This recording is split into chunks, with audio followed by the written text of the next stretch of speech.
Zimbabwe ବିପକ୍ଷ series ପାଇଁ ପ୍ରସ୍ତୁତ ଅଛନ୍ତି ସୂର୍ଯ୍ୟବଂଶୀ। ଏଥର ଜିମ୍ବାୱେ ମାଟିରେ ଯାଇକରି ତାଣ୍ଡବ ରଚିବେ ସୂର୍ଯ୍ୟବଂଶୀ। ସୂର୍ଯ୍ୟବଂଶୀର ଜଲବା ଦେଖାଇବେ ଜିମ୍ବାୱେ ମାଟିରେ।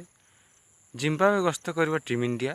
ଆସନ୍ତା 23 ତାରିଖରେ ପ୍ରଥମ T20 ମ୍ୟାଚ୍। 3 ମ୍ୟାଚ୍ ବିଶିଷ୍ଟ T20 ସିରିଜ୍ ପାଇଁ ଆଇଆର୍ ସେନା ପ୍ରସ୍ତୁତ ହେଲା ଏବଂ ଶୋଚନୀୟ ପରାଜୟ ପରେ ଇଂଲଣ୍ଡ T20 ଏବଂ ଦିନିକିଆ ସିରିଜ୍ ପରାଜୟ ପରେ ବର୍ତ୍ତମାନ ଟିମ୍ ଇଣ୍ଡିଆ ଜିମ୍ବାୱେ ଗସ୍ତ କରିବ।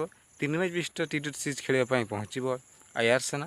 ତ ଆଇଆର୍ ସେନା କେତେ ପ୍ରସ୍ତୁତ ଅଛନ୍ତି ଜଣାପଡ଼ିବ। ମୋତେ ତ ଲାଗୁଛି ଯେମିତି ଏଠାରେ ହାରିଲା ସେଠାରେ ମଧ୍ୟ ହାରିବ। ଯେମିତି ଆୟାର୍ଲାଣ୍ଡ ଠାରୁ ଆରମ୍ଭ କରି ଇଂଲଣ୍ଡ ଠାରୁ ହାରିଛି ଏବଂ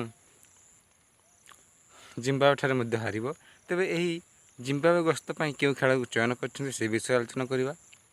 ଦେଖିବାକୁ ଗଲେ ସୂର୍ଯ୍ୟବଂଶୀ ସମେତ ଅଭିଷେକ ଶର୍ମା ଖେଳିବେ ଏବଂ ସଞ୍ଜୁ ସାମସନ୍ ବାଦ୍ ପଡ଼ିଛନ୍ତି। ତେବେ ଚାଲନ୍ତୁ ଜାଣିବା ସମ୍ପୂର୍ଣ୍ଣ ଖବର ବିଷୟରେ।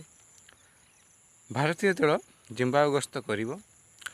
ଆସନ୍ତା 23 ତାରିଖରେ ପ୍ରଥମ T20 ମ୍ୟାଚ୍ ଖେଳିବ। ତେବେ ଦେଖିବାକୁ ଗଲେ ଏହି T20 ସିରିଜ୍ରେ ଆଇଆର୍ ସେନା ଅଧିନାୟକ ଶ୍ରେୟାସ ଆୟର ଅଧିନାୟକ ରହିଥିବା ବେଳେ ଉପଅଧିନାୟକ ପୁଣି ସେହି ତିଲକ ବର୍ମା ରହିଛନ୍ତି। ଅଭିଷେକ ଶର୍ମା, ସୂର୍ଯ୍ୟବଂଶୀ ରହିଛନ୍ତି ଟିମ୍ରେ। ଇଶାନ କିଶାନ ରହିଛନ୍ତି। ନୀତିଶ କୁମାର ରେଡ୍ଡି ରହିଛନ୍ତି। ଆଉ ନୂଆ ବୋଲରକୁ ଯେଉଁମାନେ ସିରିଜ୍ରେ ଥିଲେ ସେଇମାନଙ୍କୁ ନେଇଛନ୍ତି। ଅନ୍ୟ ବୋଲରକୁ ବିଶ୍ରାମ ଦିଆଯାଇଛି। ତ ଫ୍ରେଣ୍ଡ ଭିଡ଼ିଓଟି କମେଣ୍ଟ କରନ୍ତୁ ଯେ ଭାରତ କ'ଣ ଜିତିବ ନା ପୁଣି ସିରିଜ୍ ହାରିବ ତାହା ନିଶ୍ଚୟ ଲେଖନ୍ତୁ। ଭିଡ଼ିଓଟି ଭଲ ଲାଗିଥିଲେ ଲାଇକ୍ କରନ୍ତୁ। ଭିଡ଼ିଓଟି ଦେଖିଥିବାରୁ ଧନ୍ୟବାଦ।